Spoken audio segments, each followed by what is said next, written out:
ఏది కూడా దేవుడి మీద పందెంగా చేయకూడదు. దేవుడి మీద పందెంగా ఏ వ్యక్తి అయితే ఉంటాడో, ఏ మందిరం మీద, ఏ చర్చి మీద, ఏ పాస్టర్ గారి మీద ఎవరైతే ఎసరంగా అసూయగా అలాగ ఉంటారో అది ఏమైందంటే వాడికి నాశనానికి కారణమైంది, నాశనానికి దగ్గర అయింది. ఎందుకో తెలుసా? మనం ఏదైనా కానీ దేవుడి మీద పందెంగా, దేవుడి చర్చి మీద, దేవుడి మీద పందెంగా ఉండకూడదు. మనం అనేక మీద ప్రేమ కలిగి జీవించాలి. హల్లెలూయా. ఏం కలిగి జీవించాలంటే ప్రేమ. ప్రేమ స్థిరమైనది, ప్రేమ బలమైనది, ప్రేమ ఇలువైనది. ప్రేమ చూడండి ఎలాగుంటుందంట, అనేకుల్ని కోపం కూడా చల్లార్చే ప్రేమ, అది యేసయ్య ప్రేమ. హల్లెలూయా.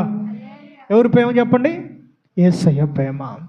అయితే మనుషులో ఏం చేస్తున్నారంటే ఈ లోకాన్ని ఆశయగా ఉంటున్నారు, వ్యసనాలుగా ఉంటున్నారు, కచ్చలుగా ఉంటున్నారు, కోపాలుగా ఉంటున్నారు.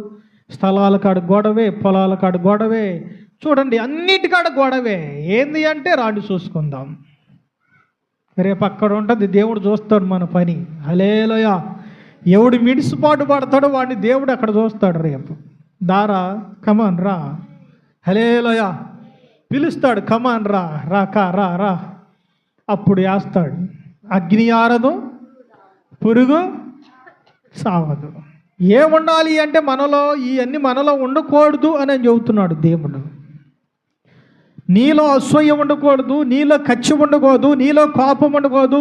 నీలో అన్నది ఏముండాలి అంటే నా ప్రేమ ఉండాలి, నా సంతోషం నీలో ఉండాలి.